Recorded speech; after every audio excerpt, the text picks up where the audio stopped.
আপনি সচেতন একজন বাড়িওয়ালা? যদি তাই হন তবে বাসা ভাড়া দেওয়ার আগে জেনে নিন আপনার ভাড়াটিয়ার পূর্ণ পরিচয়। জানার চেষ্টা করুন তার কর্মকাণ্ড, সে কি ভয়ঙ্কর কোনো অপরাধী চক্রের সাথে জড়িত কিনা। ভাড়াটিয়ার কাছ থেকে বুঝে নিন জাতীয় পরিচয়পত্র সংগ্রহ করুন, ছবি আর পূরণ করে নিন ভাড়াটিয়া তথ্য সংগ্রহ করুন। তুরাগ থানা থেকে সংগ্রহ করুন ভাড়াটিয়া তথ্য সংগ্রহ করুন। তা না হলে কোনো ভাড়াটিয়ার কারণে আপনিও ফেঁসে যেতে পারেন নানান জটিলতায়। এই বিট পুলিশিং এর মাধ্যমে অংশ হিসাবে আমরা বাড়ির মালিক এবং ভাড়াটিয়াদের তথ্য সংগ্রহ করছি। এই তথ্য সংগ্রহের কাজ চলছে। অফিসার কর্তৃক সরবরাহিত ফর্ম ফিল আপ করে থানায় জমা দিবেন।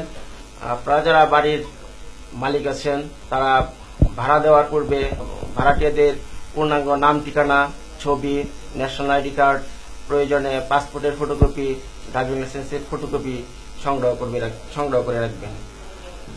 পাশাপাশি যদি কোনো নতুন ভাড়াটিয়া আসে তখন ওই ভাড়াটিয়া ফর্মটা ফিল আপ করে আমাদের থানায় জমা দিয়ে দিবেন। বিট পুলিশিং কার্যক্রমে আমাদেরকে সহযোগিতা করেন, তথ্য দিন এবং আপনারা নিরাপদ থাকুন। নিজের পরিবারের নিরাপত্তার পাশাপাশি রাষ্ট্রীয় আইন শৃঙ্খলা বাহিনীকে সহায়তা করতে আপনার ভাড়াটিয়া তথ্যগুলো সংগ্রহ করে রাখুন। তুরাগ থানা পুলিশ সবসময় আপনার পাশে রয়েছে। মনে রাখবেন, আপনার তথ্যই ধরে দিতে পারে ভয়ঙ্কর এক অপরাধীকে।